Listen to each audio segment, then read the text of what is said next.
Researchers have proved in psychology that we experience almost 60,000 to 90,000 thoughts a day.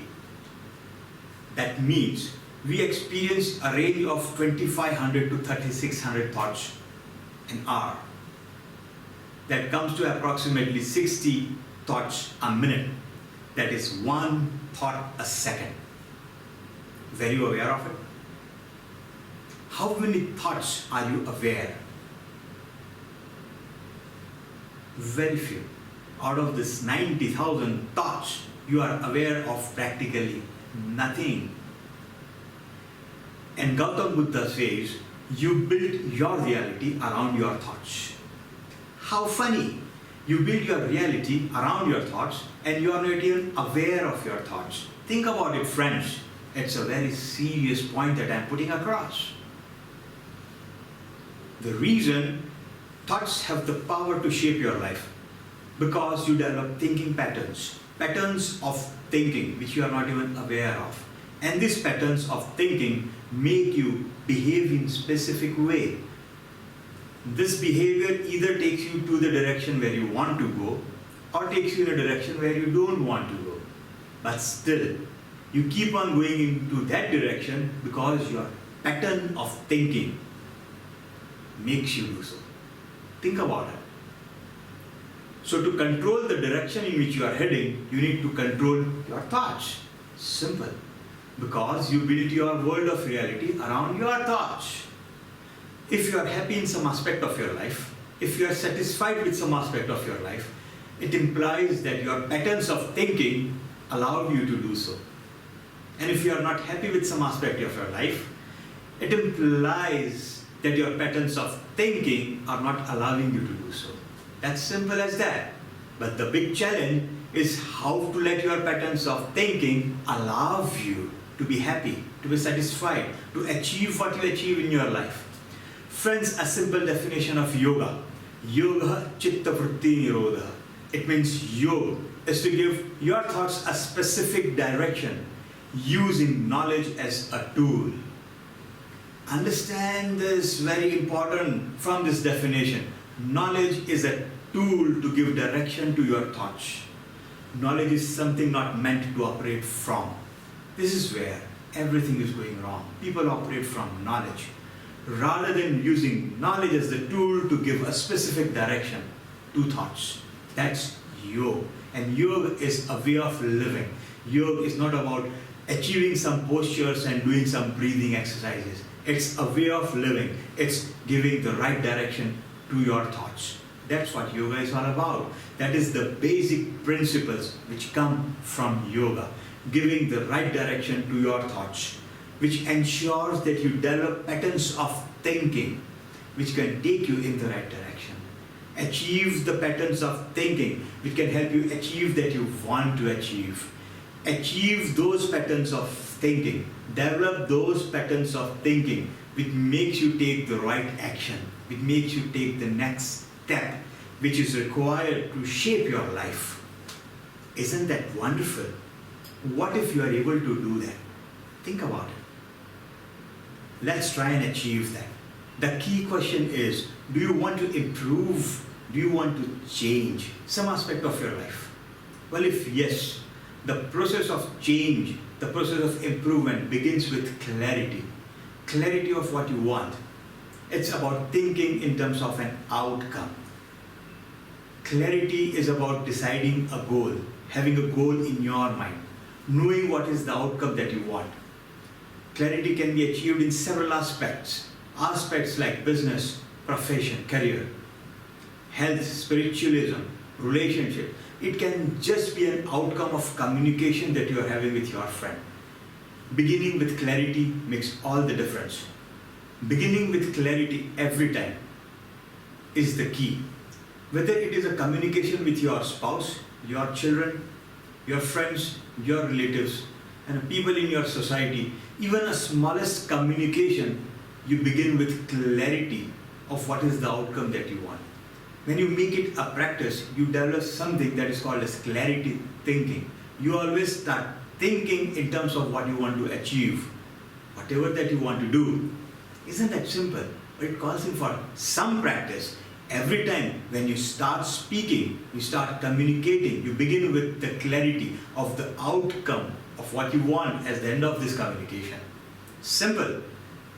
It has to be done. That is the key. Knowledge is not going to change your life. But the practice, yes, it will surely change your life because you will develop a pattern of thinking in terms of outcome. Do you go out for dinner with your family? Everyone does that. Even with friends, yes, everyone does that. Going out for dinner is common. How do you decide where you are supposed to go for dinner? Maybe the type of food you want to have, maybe the type of ambience you want. Based on some criteria, you decide the restaurant where you are supposed to go out for the dinner. That's what everyone does. So you begin with clarity. Now my question to you is, what is more important? A dinner or your life? Well, friends, if life is important, you have to begin with clarity of what you want to achieve in your life. That makes all the difference. Yoga Chitta Vritti Nirodha.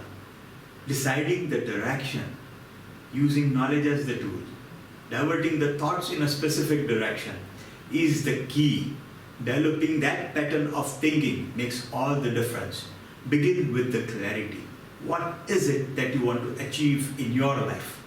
In terms of your business, in terms of your health, your relationships, spiritualism, everything. Decide an outcome. Decide what do you want in all the aspects of your life. Write your goal in positive, present tense, as if you have already achieved it. Don't let it be vague. It's like, I want to earn more money.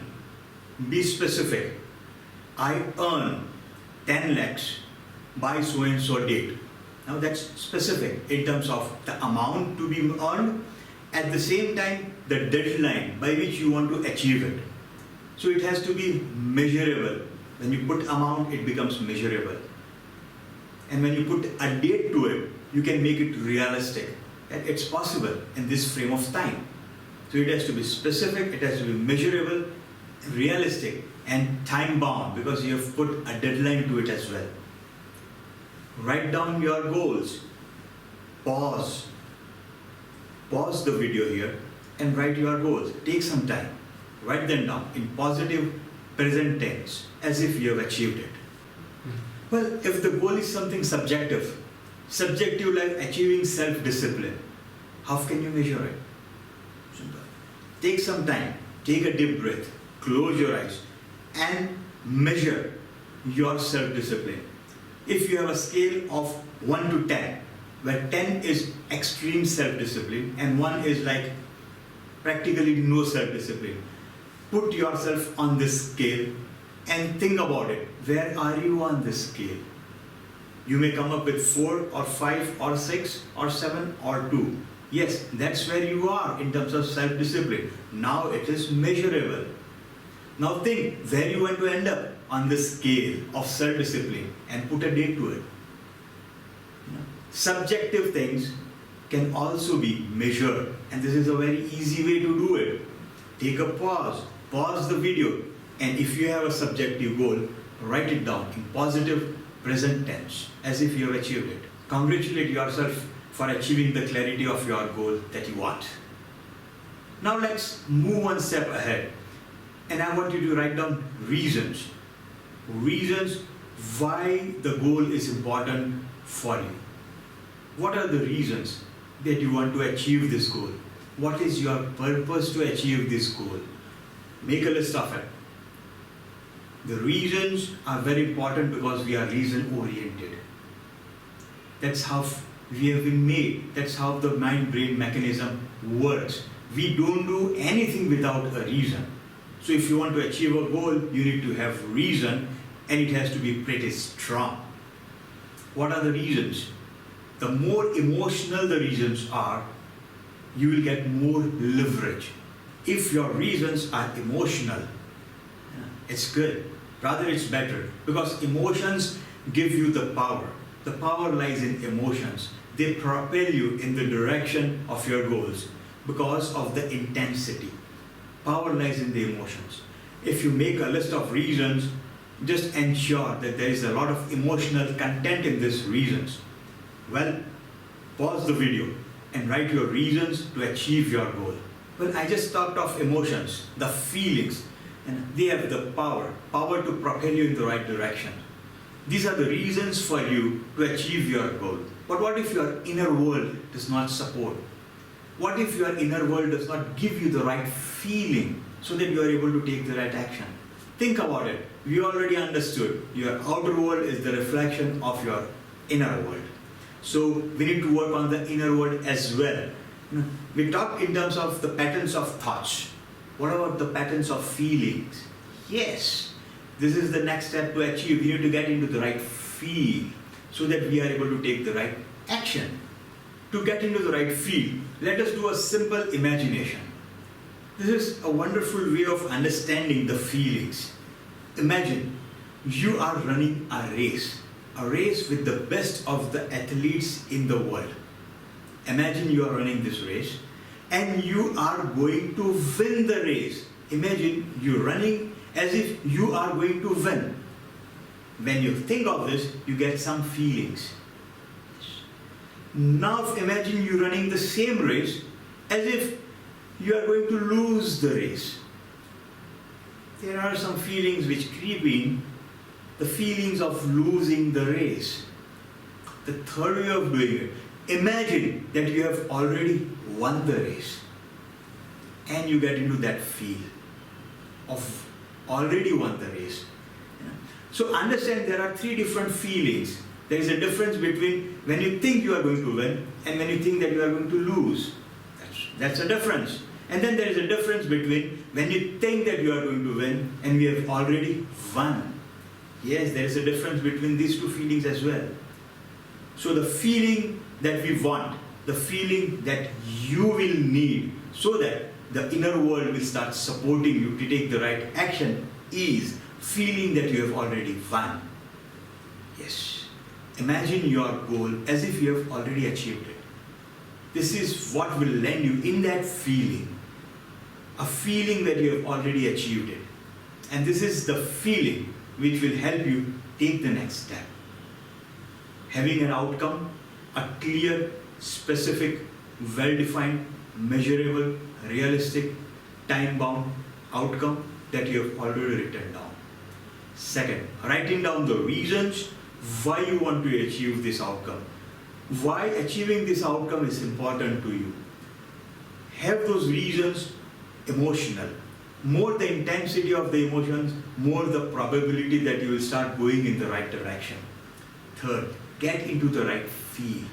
Imagine as if you have already achieved the goal. And the job is to go through what you have written every day. Practice. Go through the same feeling as if you have achieved it every day. You can practice getting into this feel n number of times a day. The more you do it, it's better for you because that will help you take the right step in the right direction at the right time. That is what is required. That's the only one thing which is required, which people are unable to do. But for that, you need to get into the feel as often as you can. Practice is the key. Just by knowing what I said is not going to make any difference to your life. Practice is the key.